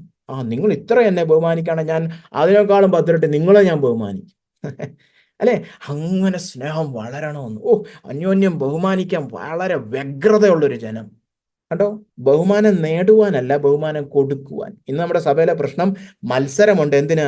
എനിക്ക് കൂടുതൽ ബഹുമാനം വേണം, നിന്നെക്കാളും കൂടുതൽ ബഹുമാനം എനിക്ക് സഭയെ വേണമെന്നും പറഞ്ഞാണ് ഉള്ള വഴക്കല്ല. ഇന്ന് ദൈവവചനത്തിൽ പറഞ്ഞിരിക്കുന്നത് ബഹുമാനം കൊടുക്കുന്നതിൽ, ബഹുമാനിക്കുന്നതിൽ, അല്ലാതെ ബഹുമാനിക്കപ്പെടുന്നതിലല്ല, ബഹുമാനം കൊടുക്കുന്നതിൽ നമ്മൾ മുന്നിട്ട് നിൽക്കണം. നിങ്ങൾ എന്നെ ബഹുമാനിക്കുന്നതിനേക്കാളും കൂടുതൽ ഞാൻ നിങ്ങളെ ബഹുമാനിക്കും. അപ്പൊ നിങ്ങൾ തിരിച്ചു പറയണം, അങ്ങനെ പറ്റത്തില്ലല്ലോ ബ്രദർ, എന്നെ ബഹുമാനിക്കുന്നതിനേക്കാളും കൂടുതൽ ഞാൻ നിങ്ങളെ ബഹുമാനിക്കും എന്ന് പറഞ്ഞ് ആരോഗ്യപരമായൊരു മത്സരം നമ്മുടെ ഇടയിൽ വരണം. അത് ഭയങ്കര ഒരു സ്നേഹത്തിന്റെ ചിഹ്നമാണ്, അല്ലേ? അങ്ങനെ നമ്മൾ കരുതണം. ഫിലിപ്പിയർ 2:3-4 വാക്യങ്ങളൊന്ന് ശ്രദ്ധിച്ചേ. ശാഠ്യത്താലോ ദുരഭിമാനത്താലോ ഒന്നും ചെയ്യാതെ താഴ്മയോടെ ഓരോരുത്തൻ മറ്റുള്ളവനെ തന്നെക്കാൾ ശ്രേഷ്ഠനെന്ന് എണ്ണിക്കൊള്ളുവിൻ. കണ്ടോ, എന്നെക്കാളും ബഹുമാനിക്കപ്പെടേണ്ടത്, എന്നെക്കാളും പ്രാധാന്യം അർഹിക്കുന്നത് മറ്റുള്ളവനാണെന്നുള്ളൊരു ചിന്ത നമ്മുടെ ഉള്ളിൽ വരണം. ഞാൻ ഈ സഭയെ കടന്നു വരുന്നത് എനിക്ക് വേണ്ടിയിട്ടല്ല, മറ്റുള്ളവന് വേണ്ടിയിട്ടാണ്. അവൻ്റെ ആവശ്യങ്ങൾ നിവർത്തിക്കപ്പെടട്ടെ, അവൻ സേവിക്കപ്പെടട്ടെ. ഞാനിവിടെ സേവകനാണ്. നമ്മുടെ പലപ്പോഴും സഭയിൽ വളരെ സ്വാർത്ഥതയോടാണ് കരുതുന്നത്, ഞാനാണ് എല്ലാവരേക്കാളും മുഖ്യൻ, എൻ്റെ കാര്യങ്ങളൊക്കെ നടക്കണം, എനിക്ക് ആശ്വാസം ലഭിക്കണം, എനിക്ക് ശുശ്രൂഷകളൊക്കെ നടത്തി കിട്ടണം, അല്ലേ? ഇന്ന് നമ്മൾ ശുശ്രൂഷിക്കാനായിട്ട് കടന്നു വരുന്നില്ല, മറ്റുള്ളവരെ ശുശ്രൂഷിക്കണം, അവരെ കരുതണം എന്ന് ചിന്തിക്കാറില്ല പലപ്പോഴും. അതാണ് ദൈവസഭയിൽ വന്നിട്ടുള്ള ഒരു അപജയം, അല്ലേ? മറ്റുള്ളവനെ എന്നേക്കാൾ ശ്രേഷ്ഠനെന്ന് എണ്ണണം. എന്നിട്ട് എന്ത് ചെയ്യണം? ഓരോരുത്തൻ സ്വന്തം ഗുണമല്ല മറ്റുള്ളവന്റെ ഗുണം നോക്കണം. അവന് ഗുണം വരുന്നതിനാണ് ഞാൻ മുൻഗണന കൊടുക്കാൻ പോകുന്നത്. ഇത് ഈ അന്യോന്യം തമ്മിൽ തമ്മിൽ എന്ന് പറയുന്ന വാക്കുള്ളൊരു വാക്യമല്ല, പക്ഷെ ഇതിനോട് ചേർന്ന് പോകുന്ന ഒരു വിഷയമായതുകൊണ്ടാണ് ഇവിടെ സൂചിപ്പിച്ചിരിക്കുന്നത്.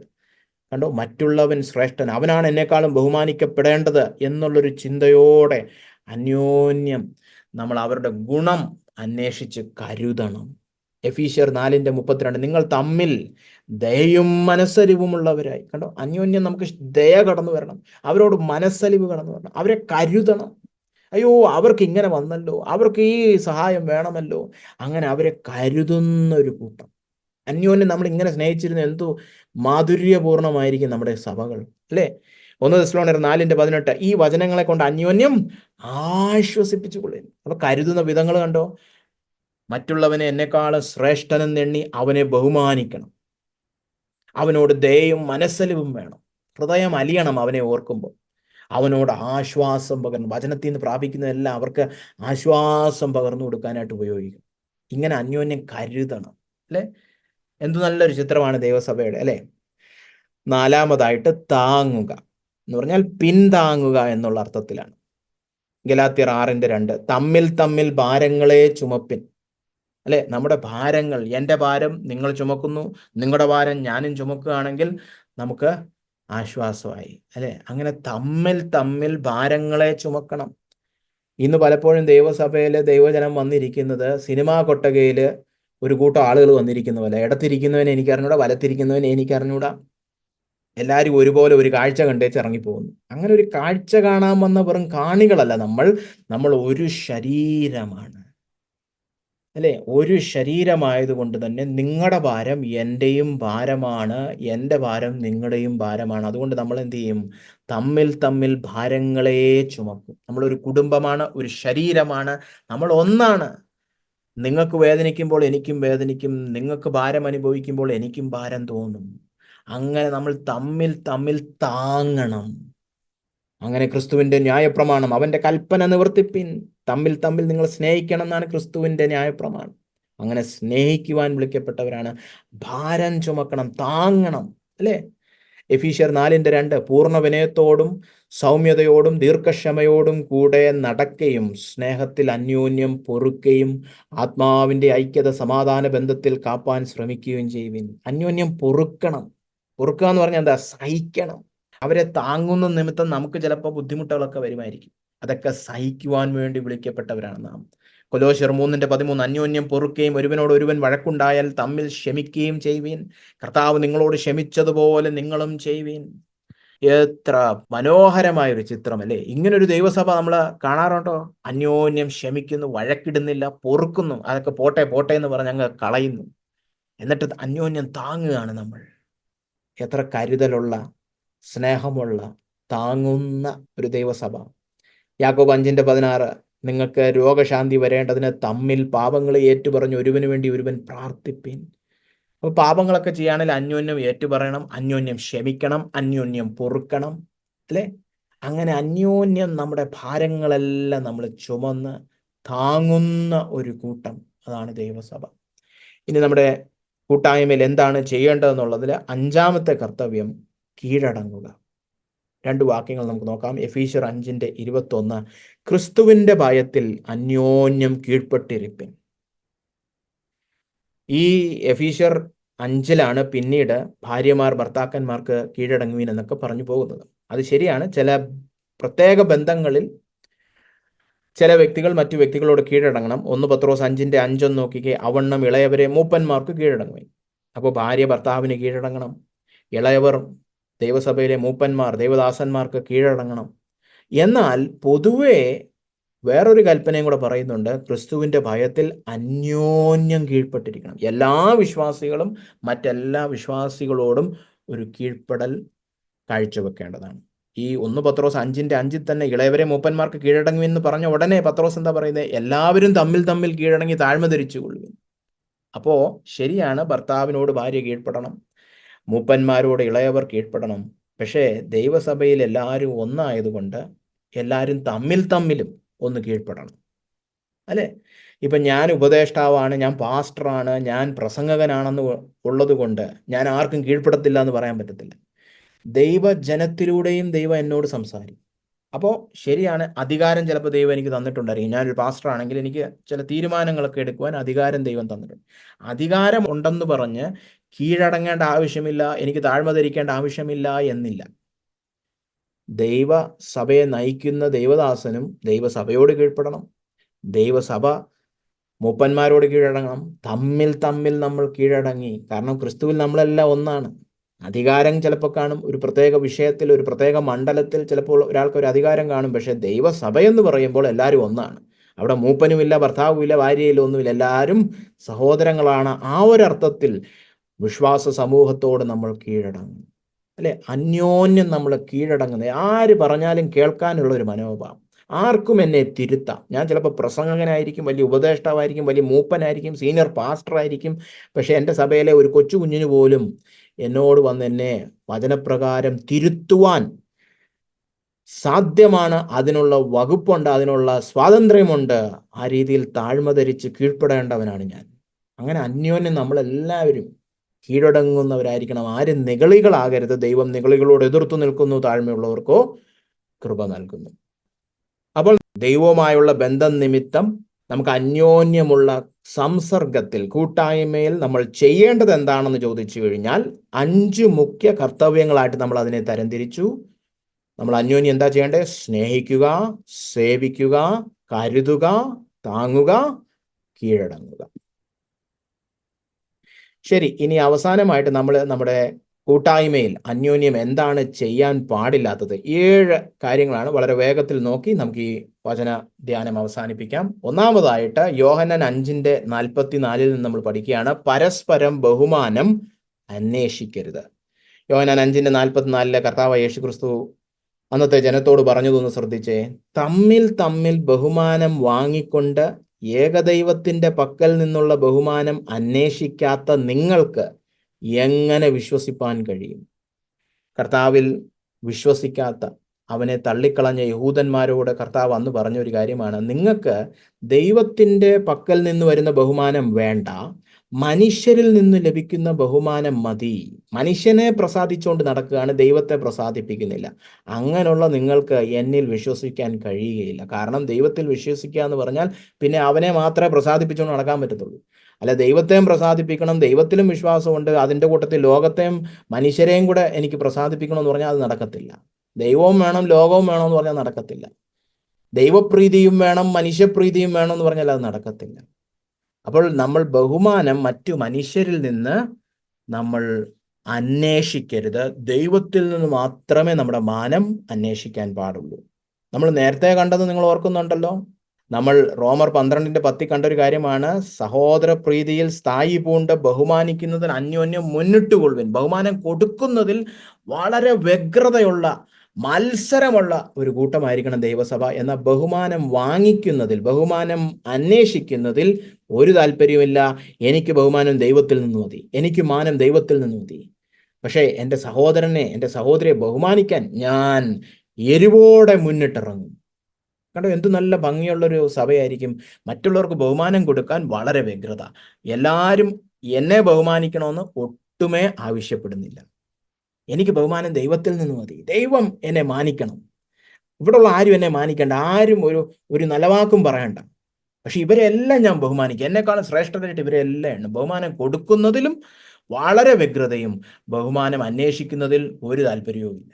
ദൈവത്തിൽ നിന്ന് മാത്രം മതി. അപ്പോൾ പരസ്പരം ബഹുമാനം അന്വേഷിക്കരുത് നമ്മുടെ കൂട്ടായ്മയിൽ. നമ്മൾ ആരെയും പ്രീതിപ്പെടുത്തി പ്രസാദിപ്പിച്ച് മനുഷ്യരിൽ നിന്ന് ഒന്നും നേടുവാൻ പോകരുത്. ബഹുമാനം വേണ്ട മനുഷ്യരിൽ നിന്ന്, ദൈവത്തിൽ നിന്ന് മതി ബഹുമാനം. എന്നാൽ അതിൻ്റെ അർത്ഥം അവരെയൊക്കെ അങ്ങ് എഴുതി തള്ളിക്കളയുന്നതല്ല, അവരെ ബഹുമാനിക്കാൻ വളരെ മുന്നേറുന്ന ഒരു കൂട്ടം. അപ്പോൾ അവരെ ആരും നമ്മൾ എഴുതിത്തള്ളുന്നില്ല, എന്നാൽ അവരെ ബഹുമാനിക്കുന്നുണ്ട്. പക്ഷെ അവരിൽ നിന്ന് ബഹുമാനം വേണമെന്ന് ശാഠ്യം പിടിക്കുന്നില്ല. അല്ലെ, എന്തു നല്ല ആരോഗ്യമുള്ളൊരു സഭയായിരിക്കും. രണ്ടാമതായിട്ട് പരസ്പരം കുറ്റം വിധിക്കരുത്. റോമർ 14:13 നാം ഇനി അന്യോന്യം വിധിക്കരുത്. നമ്മൾ ആരെയും കുറ്റം വിധിക്കരുത്. അല്ലെ, അതിനുള്ള അധികാരം നമുക്ക് ദൈവം തന്നിട്ടില്ല. ഇനി നിങ്ങളൊരു മൂപ്പനാണ്, അല്ലെങ്കിൽ നിങ്ങൾ രക്ഷകർത്താവാണ്, ഒരു കുഞ്ഞിൻ്റെ മാതാവോ പിതാവോ ആണ്, അങ്ങനെയൊക്കെ വരുമ്പോഴേ ഉള്ളൂ നമുക്ക് അധികാരമുള്ളത്. അല്ലെങ്കിൽ നമ്മൾ സഹോദരന്മാരെ കുറ്റം വിധിക്കേണ്ട ആവശ്യമില്ല. അല്ലേ, അവരെ നമ്മൾ എഴുതിത്തള്ളരുത്. അതൊക്കെ ദൈവത്തിൻ്റെ ചുമതലയാണ്. മൂന്നാമതായിട്ട് പരസ്പരം കടിച്ചു തിന്നരുത്. ഗലാത്യർ 5:15 നിങ്ങൾ അന്യോന്യം കടിക്കുകയും തിന്നുകളയും ചെയ്താലോ ഒരുവനാൽ ഒരുവൻ ഒടുങ്ങിപ്പോകാതിരിപ്പാൻ സൂക്ഷിച്ചുകൊള്ളുവിൻ. വളരെയധികം ഭിന്ന അഭിപ്രായങ്ങൾ കടന്നു വന്നിട്ട് പോരിന് പോകരുത്. അന്യോന്യം കടിച്ചു തിന്നാനുള്ള വഴക്ക്, ദേഷ്യം, അതൊന്നും പാടില്ല. സമാധാനത്തിൽ ജീവിക്കുവാൻ വേണ്ടി വിളിച്ചവരാണെന്ന് നമ്മൾ നേരത്തെ കണ്ടു. പരസ്പരം കടിച്ചു തിന്നരുത്.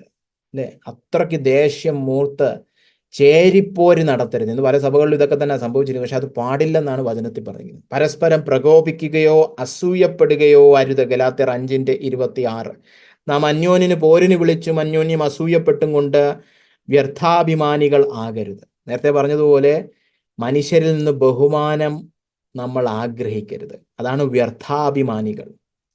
അയ്യോ, അവൻ ഇതുണ്ടല്ലോ എനിക്കിതില്ലല്ലോ എന്ന് പറയുമ്പോൾ നമുക്ക് അസൂയ വരും. അയാൾക്ക് എന്തോ ഉണ്ട്, എനിക്കില്ല. അപ്പോൾ അസൂയ വന്നു. അസൂയ വന്നിട്ട് പിന്നെ നമുക്ക് എന്താണ്, അയാളോട് പോരാണ്. അങ്ങനെ അവൻ ആളാവണ്ടല്ലോ, അങ്ങനെ അവളിപ്പോൾ വലിയ ആളാവണ്ടല്ലോ. പിന്നെ അയാളെ നമ്മൾ എതിർക്കുകയാണ്, വിരോധിക്കുകയാണ്, നമ്മൾ ഇറങ്ങിത്തിരിക്കുകയാണ് പോരാട്ടത്തിന്. അങ്ങനെ നമ്മൾ പ്രകോപിക്കുകയോ അസൂയപ്പെടുകയോ അരുത്. നമ്മൾ ബഹുമാനം ദൈവത്തിൽ മാത്രം അന്വേഷിക്കുക.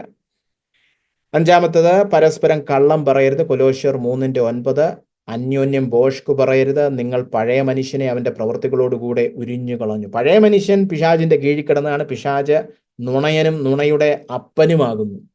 എന്നാൽ ഇപ്പോൾ നമ്മൾ സത്യദൈവത്തെ അറിഞ്ഞിരിക്കുകയാണ്. നമ്മൾ പഴയ ജീവിതത്തിൽ നിന്ന് മാറി പുതിയ സൃഷ്ടിയായിരിക്കുകയാണ് ക്രിസ്തുവിൽ. ഏക ശരീരസ്ഥരായ ദൈവസഭയിലെ ദൈവ മക്കളോട് ഇനി നമ്മൾ കള്ളം പറയാൻ പാടില്ല. നമ്മൾ സത്യസന്ധതയോടെ ആത്മാർത്ഥതയോടെ ഭോഷ്ക് പറയാതെ ജീവിക്കുവാൻ വിളിക്കപ്പെട്ടതാണ്. ഒരു പരസ്പരം കള്ളം പറയരുത്. ആറാമതായിട്ട് പരസ്പരം അപവാദം പറയരുത്. യാക്കോബ് 4:11 സഹോദരന്മാരെ അന്യോന്യം ദുഷിക്കരുത്. തൻ്റെ സഹോദരനെ ദുഷിക്കുകയും വിധിക്കുകയും ചെയ്യുന്നവൻ ന്യായപ്രമാണത്തെ ദുഷിക്കുകയും ന്യായപ്രമാണത്തെ വിധിക്കുകയും ചെയ്യുന്നു. അന്യോന്യം ദൂഷണം പറയരുത്, ഏഷണി പറയരുത്, അപവാദം പറയരുത്. അല്ലേ, നമ്മൾ ഇല്ലാവചനം പറഞ്ഞ് ആരെയും സ്വഭാവഹത്യ നടത്തുവാൻ പാടില്ല. അപവാദം പറയരുത്. അല്ലേ, ഇനി ഏഴാമതായിട്ട് പരസ്പരം പിറുപിറുക്കരുത്. അത് അപവാദം പുറത്തു പറയുന്നതാണ്. പിറുപിറുക്ക ഉള്ളിൻ്റെ ഉള്ളിലിരുന്നും പിറുപിറുക്കാൻ പാടില്ല. യാക്കോബ് 5:9 സഹോദരന്മാരെ വിധിക്കപ്പെടാതിരിപ്പാൻ ഒരുവന്റെ നേരെ ഒരുവൻ ഞരങ്ങിപ്പോകരുത്. ഉള്ളിൻ്റെ ഉള്ളിൽ ഒരു ഞരക്കം പോലും പാടില്ല. അവരെക്കുറിച്ച് ഒരു ദൂഷണമോ അവരെക്കുറിച്ച് ഒരു പരാതിയോ ഒരു പരിഭവമോ ഒന്നും പാടില്ല, അല്ലേ? അതിനൊക്കെ വിധികർത്താവായിട്ട് ന്യായാധിപതിയായിട്ട് കർത്താവ് വരുന്നുണ്ട്. അവനെല്ലാം വൃത്തിയായിട്ട് ചന്തമായിട്ട് ഉചിതമായിട്ട് വിധിച്ചുകൊള്ളും. ഉള്ളിൽ പിറുപിറുപ്പ് പാടില്ല. അപ്പോൾ പരസ്പരം ബഹുമാനം അന്വേഷിക്കരുത്, ദൈവത്തിൽ ബഹുമാനം അന്വേഷിക്കണം. എന്നാൽ ബഹുമാനം കൊടുക്കുന്നതിൽ വളരെ താല്പര്യമുള്ളവരായിരിക്കണം. പരസ്പരം കുറ്റം വിധിക്കരുത്, പരസ്പരം കടിച്ചു തിന്നരുത്, പരസ്പരം പ്രകോപിക്കുകയോ അസൂയപ്പെടുകയോ അരുത്, പരസ്പരം കള്ളം പറയരുത്, പരസ്പരം അപവാദം പറയരുത്, പരസ്പരം പിറുപിറുക്കരുത്. ഇതാണ് നമ്മുടെ കൂട്ടായ്മയിൽ നമ്മൾ ചെയ്യാൻ പാടില്ലാത്ത 7 കൽപ്പനകൾ. അപ്പോൾ നമ്മൾ ഇന്നത്തെ നമ്മുടെ പഠനത്തിൽ എന്താണ് കൂട്ടായ്മ എന്ന് കണ്ടു. ദൈവവുമായുള്ള ബന്ധം നിമിത്തം നമുക്ക് അന്യോന്യം കടന്നു വരുന്ന യാഥാർത്ഥ്യമാണ് കൂട്ടായ്മ. അപ്പോൾ കൂട്ടായ്മ കടന്നു വരണമെങ്കിൽ മൂന്നാമനായ ദൈവവുമായിട്ട് ബന്ധമുണ്ടെങ്കിലേ നമുക്ക് തമ്മിൽ കൂട്ടായ്മ വരത്തുള്ളൂ. അല്ലാതെ ഞാനും നിങ്ങളും കൂടെ കുറേ സമയം ചെലവഴിച്ച് സന്തോഷകരമായ കുറേ വേളകളിലൂടെ കടന്നുപോയി സൗഹൃദം വളർന്നു വന്ന് പിന്നെ അവസാനം ഉരുത്തിരിഞ്ഞു വരുന്നതല്ല കൂട്ടായ്മ. എനിക്ക് ദൈവവുമായിട്ട് ബന്ധമുണ്ട്, അവൻ്റെ ജീവൻ്റെ പങ്കാളിത്തമുണ്ട്, ഞാൻ വിശുദ്ധ നടപ്പ് കാഴ്ചവെച്ച് അവൻ്റെ വെളിച്ചത്തിലായിരിക്കുന്നു, നിങ്ങളും അതുപോലെ വെളിച്ചത്തിലായിരിക്കുന്ന ഒരു യഥാർത്ഥ വിശ്വാസിയാണെങ്കിൽ ദൈവം നിമിത്തം നമുക്ക് തമ്മിൽ കൂട്ടായ്മ ഉണ്ട്. ആ ജീവൻ പങ്കിടുന്ന യാഥാർത്ഥ്യത്തെയാണ് കൂട്ടായ്മ എന്ന് പറയുന്നത്. നമ്മളെ ഒരുമിപ്പിക്കുന്ന യാഥാർത്ഥ്യം അതാണ്. നമ്മൾ ഒരേ ജീവന്റെ പങ്കാളികളായി തീർന്നിരിക്കുന്നു. അത് കഴിഞ്ഞ് നമ്മൾ കണ്ടു കൂട്ടായ്മയിൽ നമ്മൾ അന്യോന്യം ചെയ്യേണ്ടത് എന്താണെന്നുള്ളത്. 5 മുഖ്യ കർത്തവ്യങ്ങൾ നമ്മൾ തരംതിരിച്ച് കണ്ടതായിരുന്നു. സ്നേഹിക്കുക, സേവിക്കുക, കരുതുക, താങ്ങുക, കീഴടങ്ങുക. അവസാനമായിട്ട് നമ്മൾ കണ്ടു നമ്മുടെ കൂട്ടായ്മയിൽ നമ്മൾ ചെയ്യാൻ പാടില്ലാത്ത 7 കൽപ്പനകൾ. പരസ്പരം ബഹുമാനം അന്വേഷിക്കരുത്, കുറ്റം വിധിക്കരുത്, കടിച്ചു തിന്നരുത്, പ്രകോപിക്കുകയോ അസൂയപ്പെടുകയോ അരുത്, കള്ളം പറയരുത്, അപവാദം പറയരുത്, പിറുപിറുക്കരുത്. ഇതെല്ലാം കൂടെ ചേരുമ്പോഴാണ് നമ്മൾ ആദ്യം കണ്ടതുപോലെ അപ്പോസ്തോലിക കൂട്ടായ്മ ആചരിക്കുന്നതിൽ അവർ ഉറ്റിരുന്നു. അപ്പോൾ ഈ സത്യങ്ങൾ മനസ്സിലാക്കി അന്യോന്യം സ്നേഹിച്ചും സേവിച്ചും കരുതിയും താങ്ങിയും കീഴ്പ്പെട്ടും ഈ പറഞ്ഞ അന്യോന്യം ചെയ്യരുതാത്ത പാപങ്ങളെല്ലാം ഉപേക്ഷിച്ച് നമുക്കും അപ്പോസ്തോലിക കൂട്ടായ്മ ആചരിക്കുന്നതിൽ ഉറ്റിരിക്കാം. ആ ഉറ്റിരിക്കുക എന്നുള്ള വാക്ക് മറന്നുപോയില്ല. ബുദ്ധിമുട്ടെല്ലാം തരണം ചെയ്ത് പരിശ്രമിച്ച് സ്ഥിരോത്സാഹത്തോടെ ഇത് പതിവാക്കും. നമ്മുടെ സഭയിലെ കൂട്ടായ്മ ഈ പറഞ്ഞതുപോലെ മാധുര്യമാർന്നതാകട്ടെ. അതിനായിട്ട് ദൈവം ഈ വചനത്തെ ഉപയോഗിക്കട്ടെ. അതിനുവേണ്ടി ഈ വചനം ഏറ്റെടുത്തുകൊണ്ട് സമർപ്പണബോധത്തോടെ നമുക്ക് പ്രാർത്ഥിച്ച് ഈ വചനധ്യാനം ഇവിടെ അവസാനിപ്പിക്കാം.